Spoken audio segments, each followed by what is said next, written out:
It was February 14, 2024 at 10:47 p.m., and the skyline of Manhattan glittered through the floor-to-ceiling windows of the 57th floor corner office at Sterling and Kane Capital. The city lights shimmered like distant stars, reflecting in the polished glass walls, a symbol of success, wealth, and power. But inside the opulent office, the air was heavy with tension, a storm ready to explode.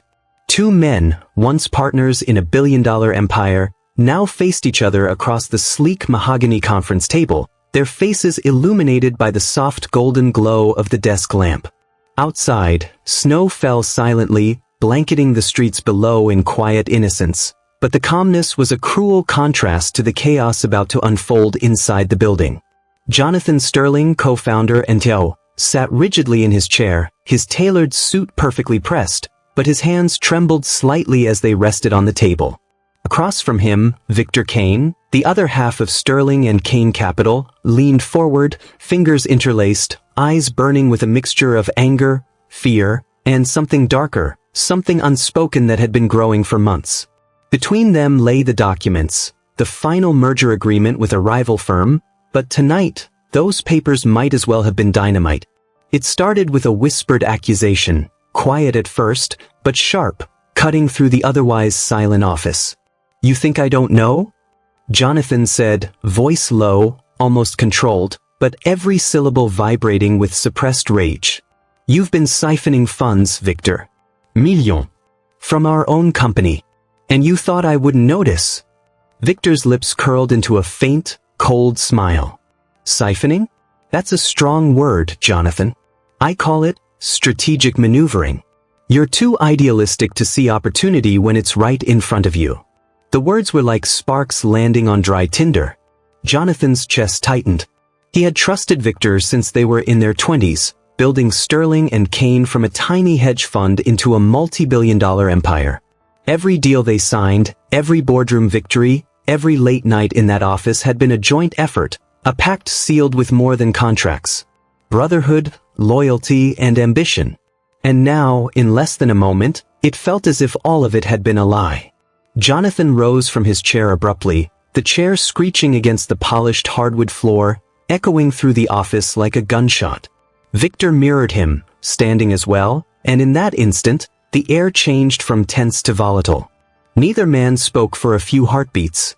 The silence was suffocating, and outside the glass walls, the city's nightlife continued oblivious, unaware that a lifetime of power, wealth, and friendship was unraveling above them. Jonathan stepped closer, pointing a trembling finger at Victor. "You were supposed to be my brother. I trusted you with everything. And for what? To stab me in the back while I built this empire alongside you?" Victor's eyes glinted. "Trust is earned, Jonathan. And loyalty doesn't pay dividends. I've been patient, but patience has limits." Before Jonathan could respond, Victor reached into his coat pocket. In the harsh light, Jonathan's eyes caught the glint of metal. A gun? No, a letter opener, but one heavy enough to fatally wound if used without caution. Panic surged. The office that had once been a symbol of success now felt like a trap, glass walls offering no escape, snow outside muffling any sounds of the city that could have alerted help. The first swing was sudden, almost reflexive. Jonathan ducked instinctively, but the letter opener grazed his shoulder, tearing fabric, leaving a thin streak of crimson across his tailored suit. Pain and shock flooded him at the same time. Heart racing, mind spinning, he lunged toward Victor, and the scuffle escalated quickly. In less than a minute, years of friendship, billions of dollars, and untold trust were reduced to violence, screams, and the metallic scent of blood that filled the office. Outside the office, the janitor finishing his rounds froze as the muffled shouts echoed through the floor. He instinctively reached for the emergency line, but fear held him back. This was a corporate office, a place of civility and power, not murder. And yet, in that single, fleeting moment, a man's ambition and betrayal had transformed the sanctuary of wealth into a chamber of violence. Jonathan grabbed a paperweight from the table, swinging it with desperation, not malice, his every action fueled by the disbelief that his life, his career, and his trust could collapse in mere seconds. Victor, equally desperate and no longer calculating, moved with the ferocity of someone cornered. In the chaos, the letter opener fell to the floor, sliding toward the edge of the table. Each second stretched unbearably, time distorted by adrenaline, rage, and fear. And then it happened. A single, sharp cry, a stumble backward, and Victor Kane fell against the edge of the glass wall. The floor-to-ceiling window did not shatter, but the force sent him sprawling to the floor. Jonathan stood over him, panting, his hands trembling, the paperweight clattering to the floor, his mind trying to reconcile the scene before him with the man he had called brother for decades. Blood ran from a gash on Victor's temple, and he was conscious but dazed. Neither man spoke for several terrifying moments, each trying to process what had just occurred, realizing that the physical confrontation was only the beginning. By 11:15 p.m., security alarms blared, lights flickered, and the distant wail of approaching sirens reminded Jonathan of the world outside the office. The city didn't pause for betrayal or ambition, but the authorities would soon hold both men accountable. Yet in that moment, surrounded by shattered glass, blood-streaked documents, and the remnants of their shared empire, Jonathan realized that nothing could ever be the same. Not their friendship, not their company, and certainly not the lives they had carefully constructed. As the camera-like perspective of the story zooms in on Jonathan's face, the subtle question forms, how did it all come to this? What could have driven two men, partners in billions, to risk everything on a single Valentine's Day night? And that is when the story moves backward, peeling away layers of ambition, greed, and secrecy to reveal the origin of a partnership that had once promised everything. It started 8 years earlier, in a cramped co-working space in Lower Manhattan. Jonathan Sterling was a young hedge fund analyst with sharp instincts, unafraid to challenge authority, and with a vision to build something that could redefine wealth management in the city. Victor Kane was the ambitious entrepreneur with a natural charisma and a knack for securing high-profile clients, someone Jonathan initially approached for mentorship. Their first meeting was electric, a collision of intellect and ambition. Within months, they merged their small operations, pooling savings, contacts, and ideas. By the end of the first year, Sterling and Kane Capital had already begun drawing attention from investment circles and media outlets. As the partnership flourished, so did their friendship. Lunches turned into late-night strategy sessions, investment deals blurred into personal counsel, and trust, absolute trust, became the invisible glue holding them together. But beneath the surface, ambition simmered. Victor began experimenting with side deals that Jonathan didn't know about. Jonathan, driven by idealism, insisted on transparency.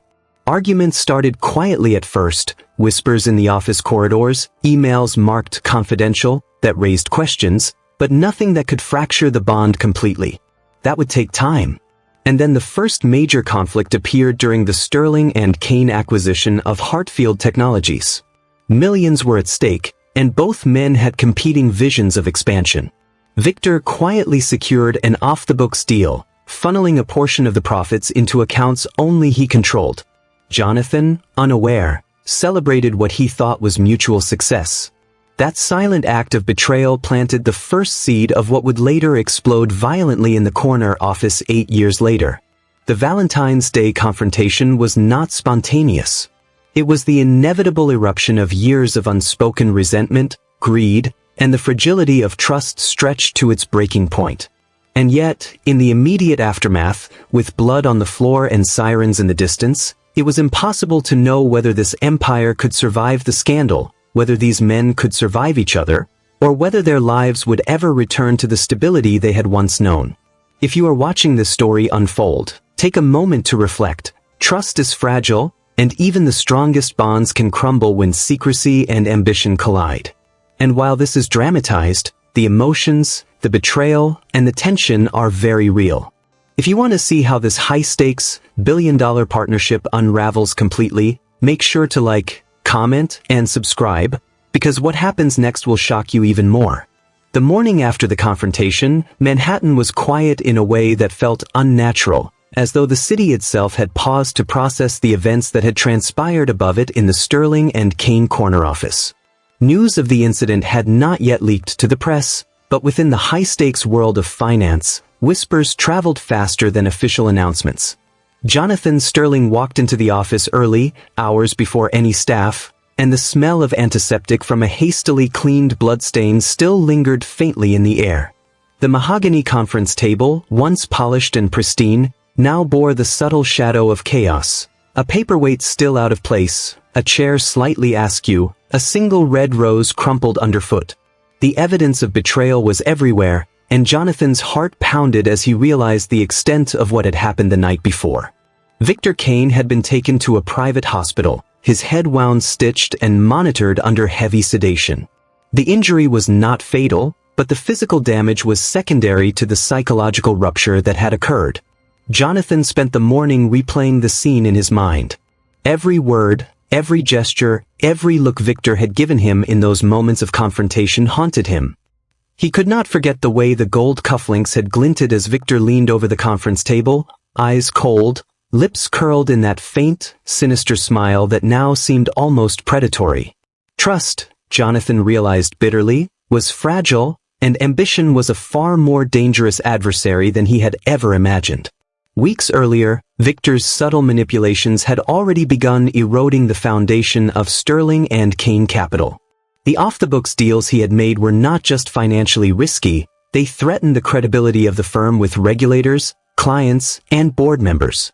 Yet, Jonathan had ignored the signs, trusting the man who had once been his brother, his partner, and the co-architect of a billion-dollar empire. That trust had now exploded in a single, violent confrontation, and every decision from this point forward carried consequences that would not merely affect their friendship, but the lives of employees, investors, and even families who had relied on them for stability. Jonathan called a board emergency immediately. As the company's most senior advisors arrived, faces pale and expressions tight, he relayed the events with clinical precision, deliberately holding back the emotional tremor in his voice. The board was stunned, not only by the violence but by the revelation that the two co-founders had been engaged in clandestine financial maneuvers that could undermine the stability of the entire company. Meetings that had once focused on mergers, acquisitions, and quarterly projections now centered on damage control, crisis management, and legal implications. Jonathan found himself suddenly burdened with decisions he had never imagined making: how to protect the company without destroying the fragile threads of reputation that remained, how to navigate public perception without drawing media attention, and how to reckon with the betrayal of a man who had been more than a business partner, a brother in every sense. Meanwhile, Victor's condition stabilized, though his eyes reflected a storm far deeper than the physical wound could account for. Even in the hospital bed, surrounded by monitors and antiseptic, he calculated. He thought of contracts, hidden accounts, and how the fallout might serve his own ends. There was no panic, no fear, only a cold, meticulous assessment of how to survive the aftermath. And yet, even Victor could not anticipate the subtle ripple effects his betrayal had unleashed. Lawyers arrived, investigators started asking questions, and whispers among staff began to form a network of suspicion. Every glance became a potential accusation, every meeting a minefield. The empire they had built was teetering on the edge, and one misstep could send it crashing. As Jonathan left the office late that evening, stepping onto the balcony to gaze at the snow-covered skyline, the weight of everything pressed down on him. Memories of the partnership surged forward, late-night strategy sessions, shared victories, silent understandings, and the countless times Victor had smiled, laughed, and promised loyalty. How had those moments transformed into this nightmare? He recalled the first major conflict, 8 years prior, over Hartfield Technologies, when Victor had quietly funneled money away, the first betrayal that Jonathan had refused to confront, choosing instead to prioritize the company's outward success. It was that avoidance, Jonathan realized with grim clarity, that had allowed the darkness to fester.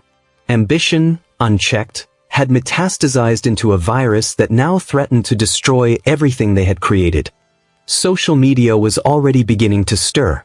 Anonymous tips, cryptic screenshots of corporate emails, and rumors of a physical altercation in a billionaire's office circulated online. Jonathan knew it was only a matter of time before the story broke publicly, transforming a private tragedy into a spectacle. Investors would panic. Clients might withdraw. Employees would question loyalty, ethics, and safety.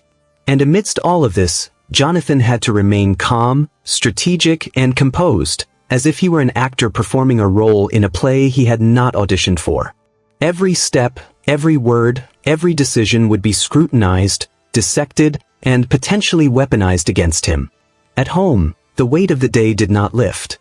Jonathan sat alone in his penthouse, staring at the Manhattan skyline once more, consumed by memories of friendship, ambition, and betrayal. He remembered Victor's charm, the persuasive arguments that had convinced him to enter risky deals, and the quiet moments of brotherhood that had forged the empire. He also remembered the warning signs, the subtle manipulations, the moments where ambition had started to eclipse loyalty. And he realized, with profound sorrow, that no apology, no act of contrition, and no legal settlement could repair the fracture that had occurred on that Valentine's Day night. Victor's legal team had begun preparations, presenting the incident as self-defense in the heat of an unplanned confrontation. Jonathan's lawyers, equally meticulous, were strategizing how to protect him from liability while also securing the company's survival. The balance was delicate. One wrong move could lead to criminal charges, financial ruin, or the public vilification of both men. The board urged Jonathan to prepare a public statement, but he hesitated. Any words could inflame the situation, encourage speculation, or undermine investor confidence. Amidst all this chaos, Jonathan's mind drifted back to the beginning, to the shared vision that had united two ambitious men and propelled them to the heights of the financial world. How had a partnership that had promised billions of dollars and decades of mutual success ended in violence? It was not greed alone. It was not ambition alone. It was secrecy, unspoken resentments, and a single decision that exploded into tragedy. That night, in the office, one misstep had turned a partnership into a crime scene. And yet, in the weeks following, Jonathan could not help but feel the haunting pull of what could have been, the life and empire that might have endured if honesty had come first. To the casual observer, Sterling and Kane Capital remained a powerhouse, but internally, the company teetered on the brink. Employees whispered, investors hesitated, and the media's curiosity loomed like a storm cloud. And in that environment, both men realized that survival depended not only on legal maneuvering but on understanding the psychological battlefield they now occupied. A battle of guilt, power, and the lingering shadows of a friendship destroyed. For viewers watching the story unfold, think about the fragility of trust, the corrosive power of secrecy, and how ambition, when unchecked, can transform admiration into enmity. If this story resonates with you, leave a comment sharing your thoughts on loyalty, betrayal, and how you would navigate a friendship that turned deadly. And if you want to stay engaged as this high-stakes story continues, don't forget to like, subscribe, and turn on notifications, because what comes next is even more shocking and will keep you on the edge of your seat. By mid-March, the city had begun to whisper, but Sterling and Kane Capital still held its outward sheen of success. The glass towers gleamed in the sunlight, oblivious to the turmoil that had taken place behind the walls of wealth and ambition. Jonathan Sterling moved through the office with measured precision, greeting staff with smiles that did not reach his eyes. He was haunted by the memory of Victor Kane's expression, that cold, calculating stare that had accompanied the swing of a letter opener just weeks before. It was not the physical threat that lingered, but the realization that someone you once trusted with everything could so effortlessly betray you. Every handshake, every shared laugh, every long night strategizing felt tainted by the specter of deception. Victor, meanwhile, had returned to the firm under strict medical supervision, his wound healing but his presence more threatening than ever. He appeared calm, composed, almost untouchable, yet Jonathan could sense the undercurrent of manipulation running beneath every polite nod and boardroom smile. Investors had begun to murmur, picking up subtle signals of discord, but they were drawn more by the allure of billions than by the instability of a partnership gone awry. And this was precisely what Victor had counted on. The idea that power and wealth could mask a fracture too deep to repair. The next confrontation occurred in the most unlikely of settings. A celebratory dinner for a newly secured multi-million-dollar client held at one of Manhattan's most exclusive rooftop restaurants. Jonathan and Victor sat across from each other, the city lights sprawling beneath them like a river of diamonds. To the public eye, they were two successful co-founders toasted by a board of investors, a picture of success. But the undercurrent was electric. Every word spoken by Victor seemed like a calculated provocation, each compliment layered with an unspoken challenge. Jonathan could feel the tension coiling in his chest, and he understood the partnership was no longer business. It was a battlefield. The first signs of betrayal began to surface again during a private conversation between Jonathan and their lead financial analyst, Maria Santos. Maria had always been cautious, observant, and fiercely loyal to Jonathan. She pulled him aside, her voice low and urgent. "Jonathan," she whispered, "Victor's side deals are worse than we thought. He's been moving assets offshore, hiding transactions. It's massive, and if the regulators find out, it won't just be him facing consequences. The firm could collapse overnight." Jonathan felt the floor shift beneath him. He had suspected deception, but the scale was staggering. The man he had trusted with billions, with the very lifeblood of their empire, had been systematically undermining everything. Rage, fear, and heartbreak mingled inside him. How could someone he considered a brother betray him so completely? How had ambition turned into deliberate sabotage? And in that moment, Jonathan realized the conflict from Valentine's Day was merely the prelude. The true storm was yet to come. It all came to a head one evening in Victor's office. Jonathan stormed in, eyes flashing, body taut with suppressed fury. Victor was seated, calm as ever, reviewing documents with the air of a man who had already won. "Victor," Jonathan began, voice cold and measured, "we need to end this charade. I know about the offshore accounts, the falsified reports. I know about everything. You've been undermining this company for months, maybe years."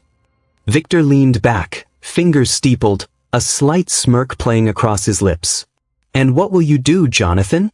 Go to the board? Go to the regulators? This isn't just your fight anymore. This is a chessboard, and I've already made the moves." Jonathan's hands trembled slightly as he clenched his fists. This was no longer a business dispute. It was personal. Each betrayal, each hidden transaction, each act of manipulation had accumulated into a weight he could no longer bear.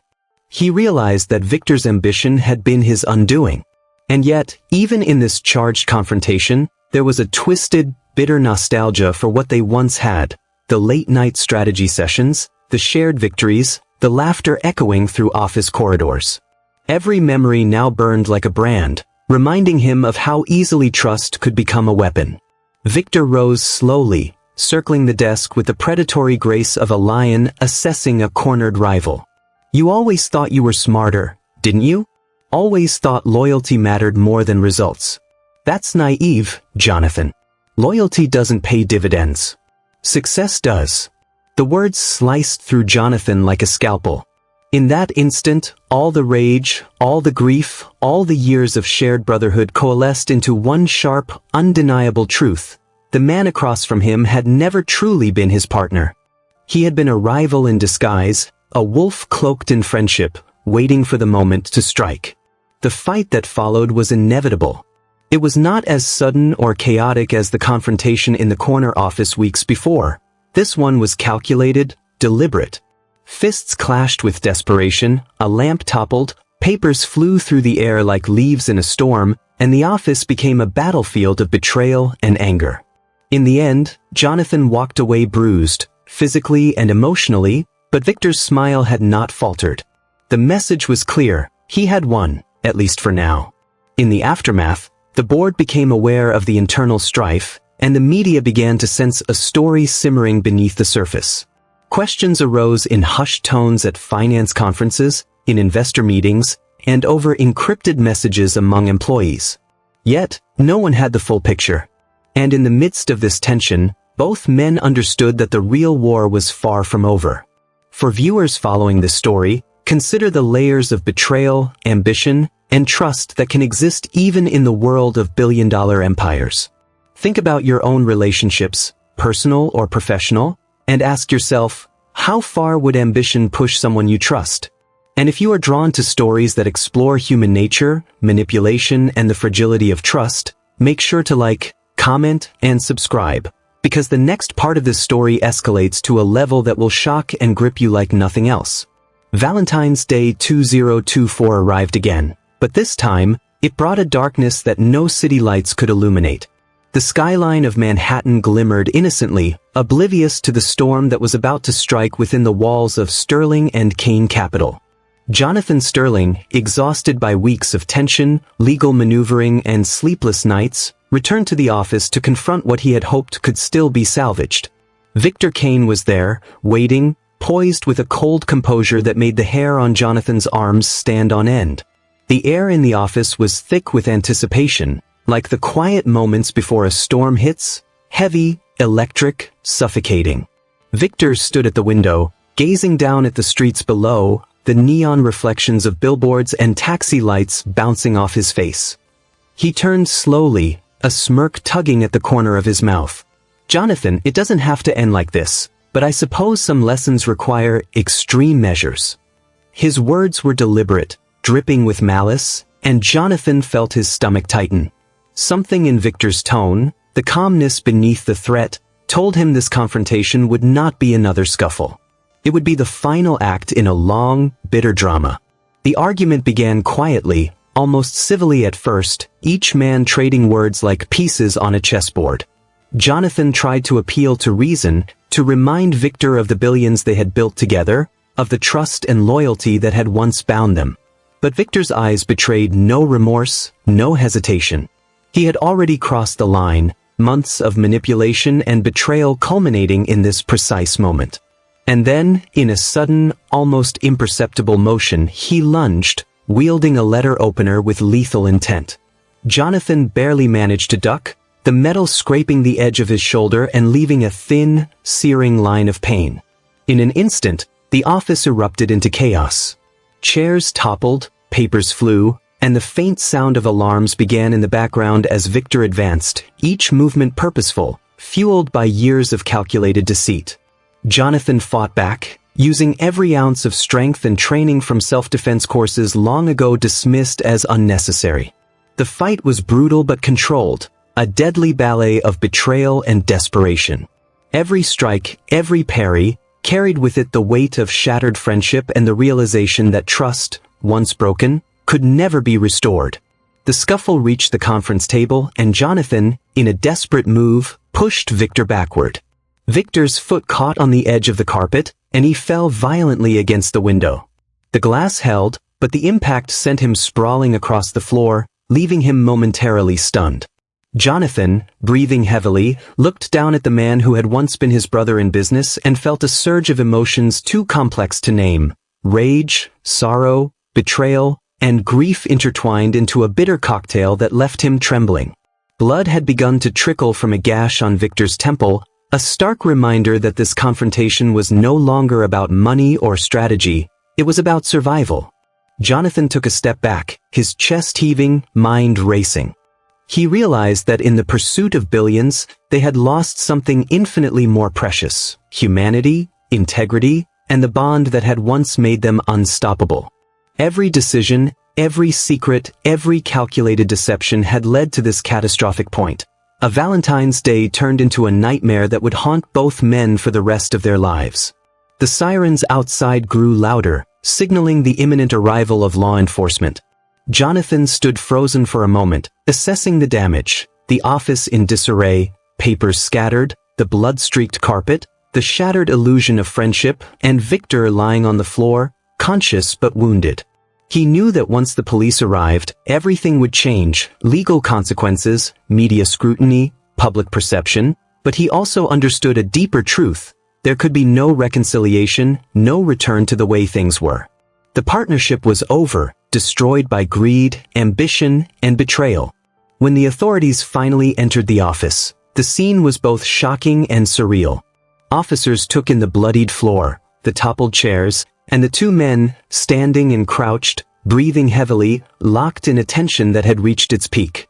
Statements were taken, fingerprints catalogued, and surveillance footage reviewed. The narrative was being pieced together, but the emotional devastation, the betrayal, and the depth of human failure could not be captured by any camera. Victor was taken into custody, not just for his aggressive actions but for the months of financial sabotage and deception that had nearly destroyed the company. Jonathan, while not criminally charged, faced intense scrutiny from regulators, the board, and the media.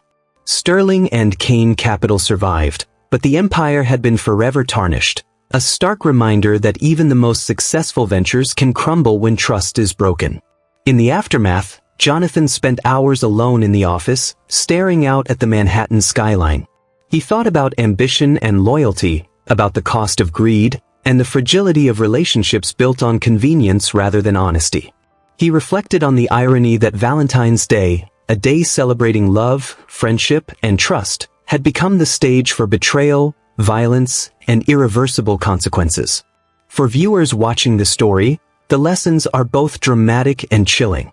Ambition without integrity can destroy even the strongest partnerships. Loyalty is fragile, and betrayal often comes from those closest to us. And sometimes, the price of unchecked greed and deception is more than money. It is blood, heartbreak, and the destruction of everything we hold dear. If this story has captivated you, if you felt the weight of ambition, betrayal, and human failure, make sure to like, comment, and subscribe to the channel. Share your thoughts. How far would you go to protect a billion-dollar empire? And would trust ever be restored once it is broken so completely? The empire remains. The scars remain. And the lesson endures. In business, as in life, ambition without conscience can turn even the strongest bonds into deadly confrontations.